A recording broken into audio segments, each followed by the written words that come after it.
Assalamualaikum warahmatullahi wabarakatuh. Nama saya Muhammad Ansori dari Prodi Manajemen Malam kelas O. Di sini saya akan merangkum dari perencanaan bisnis dan membanyakannya. Materi yang pertama, tujuan bisnis. Seorang pebisnis sudah tentu memiliki tujuan yang jelas, yakni antara lain kebutuhan yang beraneka ragam, kebutuhan dan keinginan, kebutuhan laba dan profit. Kebutuhan yang beraneka ragam, vicious circle. Awalnya bisnis ini adalah bertukar barang atau bertukar jasa, karena pada masa itu belum ada uang, sehingga barter antar barang atau jasa sekarang pun hampir tidak berubah, yakni orang untuk berbisnis untuk mendapatkan uang, dan uang akan dibelanjakan untuk memenuhi kebutuhannya yang belum dimiliki. Kebutuhan dan kegiatan, need and wants. Kebutuhan dasarnya terbatas, yang tidak terbatas itu keinginan. Orang berbisnis untuk memenuhi kebutuhan hidupnya, namun setelah kebutuhan hidupnya terpenuhi, lahirnya sebuah keinginan yang harus dipenuhi. Orang yang mendapatkan keuntungan melimpah tetap terus berbisnis dikarenakan keinginan terus bertambah seakan-akan tidak ada batasnya. Dan akhirnya bisnis terus berlangsung dikarenakan dorongan dan keinginan yang kuat untuk mendapatkan yang lebih. Yang ketiga ada keuntungan laba dan profit. Semua orang sepakat yakni berbisnis untuk mendapatkan profit. Keuntungan inilah yang mendorong para pebisnis untuk terus berinovasi dan beraktivitas supaya bisnisnya tetap terus berkembang. Pengertian bisnis. Ada beberapa pengertian bisnis yang dapat kita pahami, yakni sebagai berikut, dan salah satunya ada Hughes dan Kapur yang mengatakan bahwa suatu usaha individu yang terorganisasi untuk menghasilkan dan menjual barang dan jasa guna mendapatkan keuntungan dan memenuhi kebutuhan masyarakat. Pelaku bisnis. Menurut Jeff Madura, ada 5 pemegang kepentingan dalam berbisnis atau perusahaan. Yang pertama itu ada owners atau pemilik. Owners adalah pemilik atau jika perusahaan benar disebut pemilik saham. Kreditor atau creditors. Kreditor adalah penyedia pinjaman untuk memulai bisnis. Biasanya yang dipercaya oleh masyarakat adalah bank atau lembaga sejenisnya yang mau meminjamkan uang. Karyawan. Karyawan atau pegawai yang direkrut memiliki peran penting dalam sebuah bisnis, yaitu keberlangsungan bisnis itu sendiri. Penyedia material atau suppliers. Perusahaan manufaktur. Keberadaan penyedia material atau suppliers adalah sangat penting dan dibutuhkan untuk membantu kelancaran kegiatan proses produksi. Pelanggan. Pembelian produk untuk memuaskan kebutuhannya. Tanpa pembeli, bisnis akan merugi. Batasan usaha industri atau bisnis.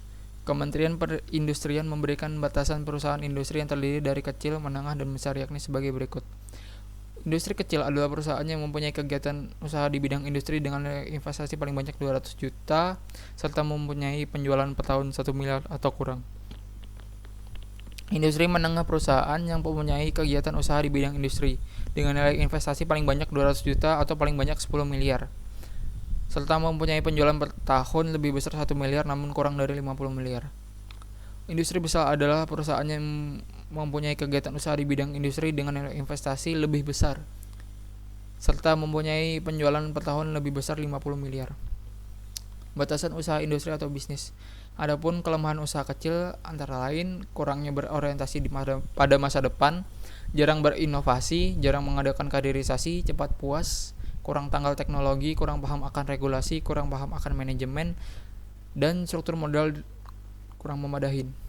Materi yang kedua, tanggung jawab sosial dan perusahaan. Tanggung jawab sosial, sebuah lembaga bisnis atau perusahaan harus ditancap secepat mungkin, dan etika bisnis memberikan rambu-rambu kapan harus berhenti dan atau dengan kata lain mana yang boleh dan mana yang tidak. Sebuah lembaga bisnis mampu menyelaraskan sebuah sumber daya mereka milikin untuk mencapai tujuan. Dalam bertanggung jawab sosial, perusahaan harus memperhatikan 5 aspek antara lain: pelanggan, customers, pekerja, employees, pemegang saham, stockholder, kreditor atau creditors, masyarakat atau community. Tanggung jawab sosial kepada pelanggan, social responsibility customers. Bagaimana memastikan tanggung jawab bisnis? Yaitu tetapkanlah kode etik, memonitor keluhan pelanggan, dan memperbolehkan umpan balik pelanggan. Bagaimana memastikan tanggung jawab pemerintah? Peraturan keamanan produk, yaitu kehalalan produk, kadaluarsa kandungan bahan, dan kualitas produk. Yang kedua ada peraturan periklanan, yaitu pemerintah melarang iklan yang menyesatkan atau memojokkan produk perusahaan lain. Dan yang ketiga ada perusahaan persaingan industri, yaitu pemerintah memproporsikan persaingan di seluruh industri agar tidak ada monopoli.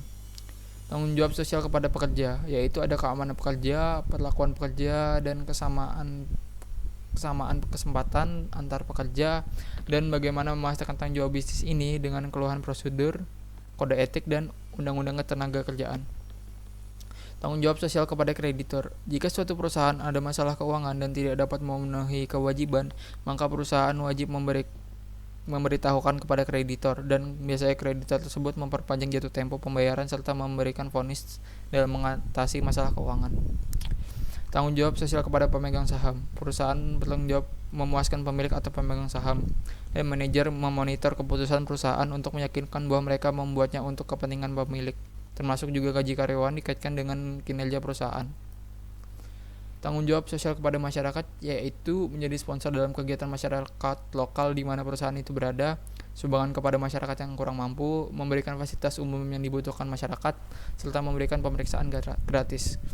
Implementasi Corporate Social Responsibility atau CSR, yaitu sektor pendidikan, bina lingkungan, kesehatan, pengembangan UMKM, lingkungan hidup, kegiatan sosial infrastruktur, dan peduli bencana.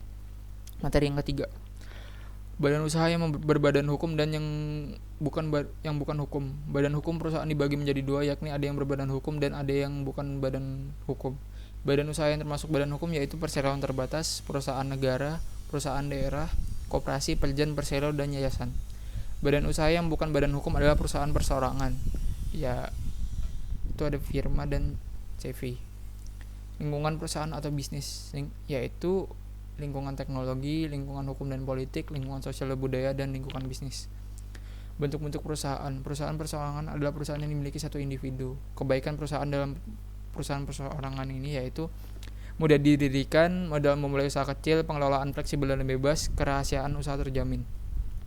Namun ada juga kelemahan dan keburukan perusahaan perseorangan, yaitu pertanggungjawaban tidak terbatas, modal terbatas, kualitas manajerial dan kualitas pekerjaan terbatas, kelangsungan operasi perusahaan terbatas. Perusahaan perkongsian. Perusahaan perkongsian adalah menggabungkan sumber daya yang ada dimiliki kedua belah pihak untuk kerjasama di bidang usaha yang diminati bersama. Kelemahan perusahaan perkongsian yaitu tanggung jawab tidak terbatas, sukar memperoleh modal, dan kesalahpahaman antar anggota. Perusahaan perseroan terbatas yaitu perusahaan terbatas adalah kegiatan usaha yang didirikan berdasarkan hukum. Kebanyakan perusahaan perseroan terbatas adalah tanggung jawab terbatas, saham perusahaan mudah ditunaikan, pengelolaan lebih profesional. Keburukan perusahaan perseroan terbatas yaitu pendiriannya lebih kompleks, 2 kali pembayaran pajak, peraturan yang harus dipatuhi lebih banyak, sukar merahasiakan perusahaan. Sekian, terima kasih. Assalamualaikum warahmatullahi wabarakatuh.